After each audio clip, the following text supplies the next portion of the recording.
Go down memory lane for a second. Do you remember the time when it was like 2 weeks ago? Yeah, it was before the season started, and we were all actually quite excited. Do you remember that? Or do you know what? Let's go back 1 week ago, right? Even sooner than that. And we're like, oh, we had a good performance against Arsenal. Like, really unlucky to lose that game. I still don't know how we did lose that game, but we're going to, one game a week, we're going to smash everyone else if we keep playing like that. Yeah, so do I. I don't understand. After watching that game, I thought, I wasn't going to do a video straight after because I was annoyed. And I thought, sleep on it. But you know what? I'm still annoyed. Because the discourse on social media has gone the way that it's gone, and we're 2 games into the season, and there's quite a few things to unpack from the game. A couple of positives, weirdly, but a lot of negatives that I think I'm a little bit worried about, having seen it after that. But I just want to point out some of the things I've seen on socials. Some of it I'm in disbelief of, as in I genuinely don't believe them, and others I think I am quite wary of them. But before we get into it, please do drop a like on the video if you're enjoying the content so far. A lot more consistency for the Wistancy, and there's a lot more content coming towards you this season. Like I said, there was another video I did on the previous game against Arsenal, which was edited a bit differently. This won't be because it's straight after a game, but I got another coming out on Garnacho, another on modern footballers, and some other kind of like broader like football topics. So please do check it out if you haven't already, and let me know what you think, and subscribe. If we hit 10k subscribers soon, we're going to have a massive giveaway for that. So please do join in and get the notification bell on so you're notified when I upload. Now, this game, all I want to do really in life is I just want to live in a world where, the first 10 to 15 minutes, I just want that to be the whole game. Because that was immaculate, wasn't it? That was just beautiful. I mean, the interplay was nice. We had some really good chances. We manufactured them out of nothing. We were flicking them, and we were doing all sorts. And it was really good to see. And every single player was playing well. And the only thing that really let us down in the first half, that came to bite us in the second half, was, and we're going to keep on saying this until Amorim gets it right, is the midfield too. Now, against Arsenal, the one worry I had, and I said it in that video, is that are we going to keep up that same intensity from that game to the next? And the answer, unfortunately, was no. Because for 90 minutes against Arsenal, we were the better team. But against Fulham, we had periods where they were dominating the game. As in, we probably had about 50 minutes of the game, or 55, they had about a solid half an hour, 35 minutes where they were all over us, and that's unacceptable. And I say it's unacceptable because it was the same sorts of things that were plaguing us from last season. We had a midfield too that do not balance each other. And I want to give a little bit of credence to Bruno Fernandes. I want to give him a little bit of credit in that, it's unfair that he's always partnered with someone who can't do the defensive job. But you know what? Yesterday, and we've seen it in quite a few other games where it's not just that. In fact, it's almost as if Bruno Fernandes' positional indiscipline makes it even harder for the person next to him to do that job. Because when you are going forward every single attack, and when you are making it difficult, then all of a sudden you're making your defensive partner make up for 2 players, because he still needs a foil as well. There aren't many players that we can bring in, maybe a Belaber obviously, but there aren't many players we can bring in that on their own can do that job effectively. One of my favourite midfield twos in the Premier League, and I hate to say it, is Enzo and Caicedo of Chelsea, because they dovetail so well, and different systems cater towards it. But especially with our system, we need a defender who's going to step up each time, but then you also need a midfielder who can drop deep. And you want them all to do that purely because Bruno leaves us so heavy in attack. And yesterday, he's got to hold a lot of accountability for what went wrong, because I thought it was a terrible performance from him. Again, the discourse on socials is that he should be sold. He's terrible. He's this. Let's be very clear. Bruno Fernandes has saved us more times than he's plagued us. And I think we do need to factor that into the equation when we're talking about him. That doesn't have to be the only thing that we talk about. At the same time, we can give him some criticism, but it has to be leveled. And I think the criticism we can level at him is that his positional indiscipline is hurting the team. You should be sitting deep if you're in that midfield too, and he knows this. Why you have to continuously go and chase the game and do things that the game doesn't even need is ridiculous. And it's this lack of discipline and the lack of calmness within him and composure that is really irritating us when we're in that position. And the one thing that I could have said about him, and that no matter what happens in a game, is that when it comes down to it, he's cold as ice when he's in front of goal, when he has a penalty. But this time, I'm sorry, I cannot believe he did this. The fact that he's there trying to take his normal penalty routine, and then the referee kind of bumps him on the way back, And he spends more time getting annoyed at the referee than he does resetting himself for the penalty. Bro, it took you 4 seconds. I timed it. It took you 4 seconds to put the ball down and start walking backwards. It took you 20 seconds to level some criticism at the referee. Why? Why do you feel the need to do that? And then he tries his own Wayne Rooney sort of tactic where he's trying to clap the ball in for no good reason and he skies it over the bar. When Wayne Rooney does it, he does it in a position where he's not meant to score and scores one of the best goals Old Trafford has ever seen. When Bruno does it, he's supposed to convert a penalty and he just skies it over the bar. I thought it was horrible from him and I don't understand why he couldn't put that behind him for the rest of the game. He seemed angry the entire game and you don't want your captain to play in anger. If he has a grudge, then you deal with it in the right way. You play football. You shut everyone up. But he didn't do that. And I'm really disappointed in Bruno. It was a really bad performance from him. And Ruben Amorim has to take some criticism as well because he would sub everyone off except him.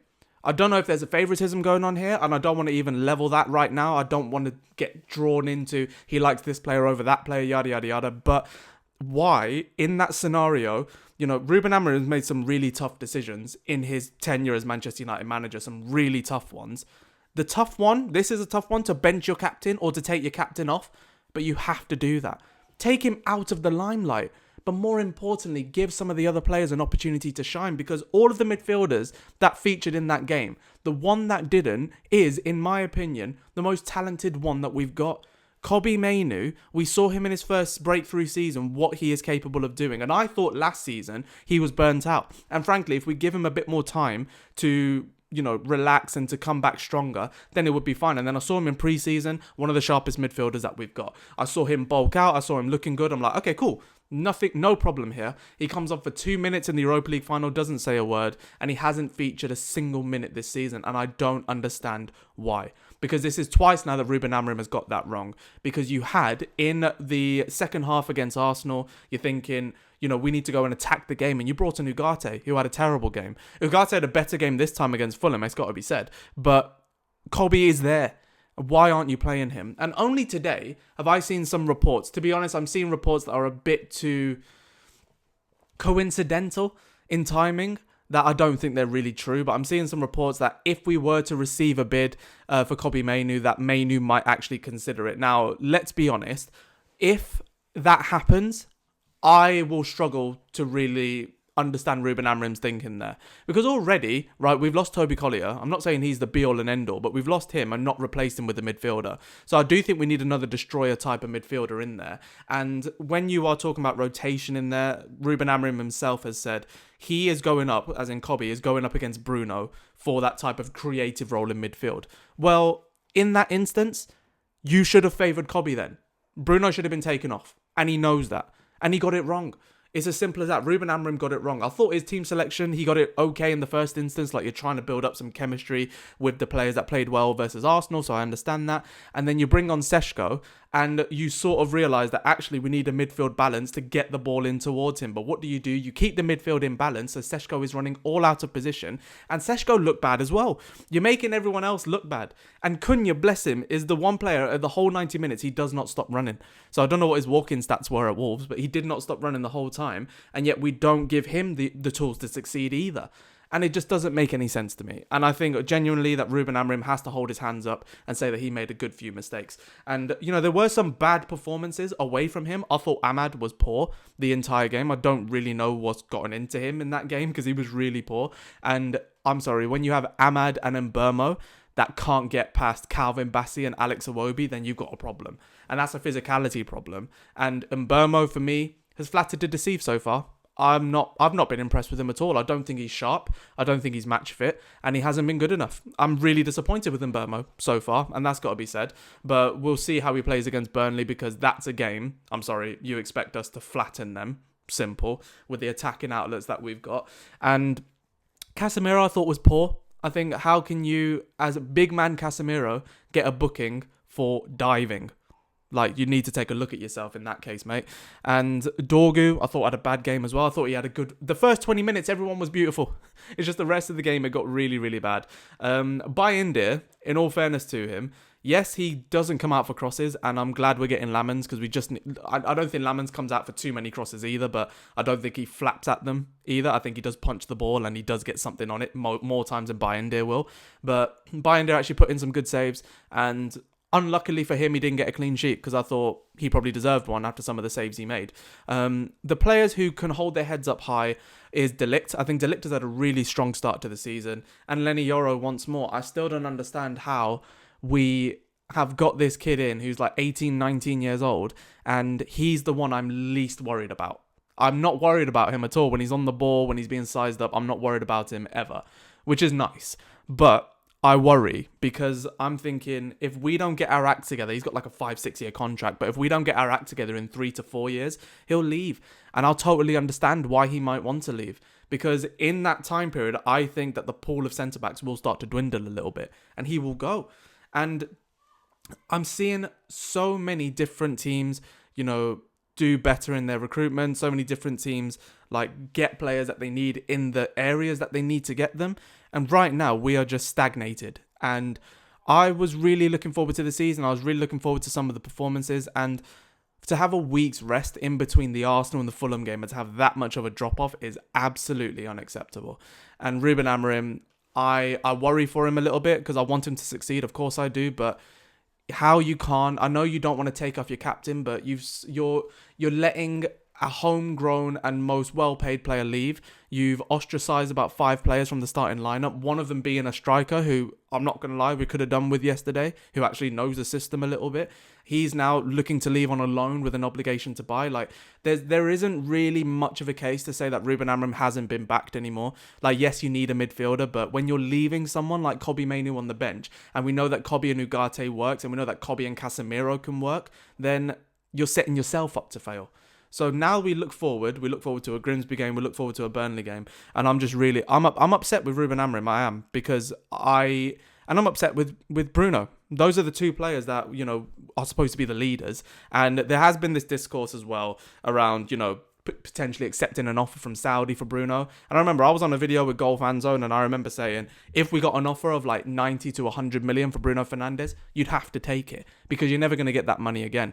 That performance only lends more credence to that theory because he was poor, and I'm just upset. There isn't much to go by in terms of positives. Like I said, I thought De Ligt and Leny were very good. I thought Cunha was really good. I think he should have scored a goal in the Premier League by now. Like, if we're going to have standards, he should have scored by now. One opportunity in particular, the Bayindir one, great first touch, great pass from Bayindir, but he goes to the wrong side of the goal. I think when he hit the post, he more manufactured that out of nothing, and fair play to get a shot off and hit the post there. But I think goals will come from this side. That's one thing I'm not worried about. I think goals will come, but I think we'll leak them, which I am worried about. And when you got 5 at the back, how can we still be leaking goals? So yeah, I'm disappointed. I'm more just disappointed with the intensity of the squad. We all said, play like you did against Arsenal for the whole season. Results will come. And if the odd result doesn't come our way, we won't overreact. I'm telling you, the Arsenal game, none of us overreacted. We were pretty chill after that. We were annoyed we didn't score, annoyed that we lost, but we played well and we should have beaten them, and that's just what happens in football sometimes.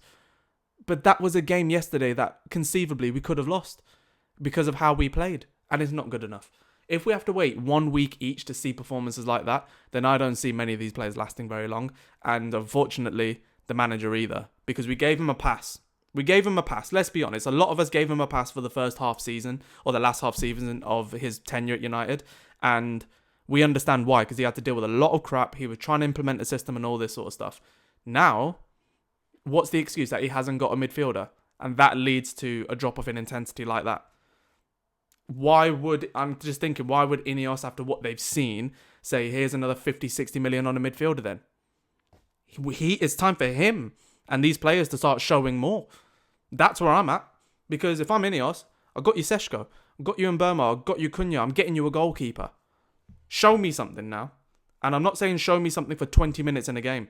Show me something over 4 to 5 games. That's where Ruben Amorim has to be now. And criticism is going to be leveled at him, and frankly, I find it fair. So let's just see where it goes. Because like I say, overall I'm irritated. I'm really irritated by that game. And I still have faith that we're going to score goals. That's the thing. I think we'll outscore opponents going into the rest of the season, and it will get better. And Seshko, I think, will start getting his starts. I think that we will start to be sharper. And frankly, our attacking fluidity has looked better than it's looked for a long time. I'm talking about pre-Ten Hag time. It's looked a lot better in terms of how we're linking up everything there. It's that midfield. And if anything happens to Kobbie Mainoo, in terms of if we don't use him, or if something comes out about him, or even if, God forbid, if he leaves, I don't even want to look at a world where that happens. But what did you think about the game? Let me know in the comments below what you think about what I've said. And I will see you on the Grimsby game, and I'll see you on a couple of live shows coming out this week. And there's, like I said, there's some new content coming your way about Garnacho, about modern footballers, about all this sort of stuff. So please do check it out when it comes out, and subscribe if you haven't already. We're trying to hit 10k, and when we do, I'm telling you, the giveaway will be worth it. So I appreciate you guys for sticking with me. Appreciate you sticking with me for this little rant. And yeah, let me know what you think in the comments below. I do read every single one, and I'll see you on the next video.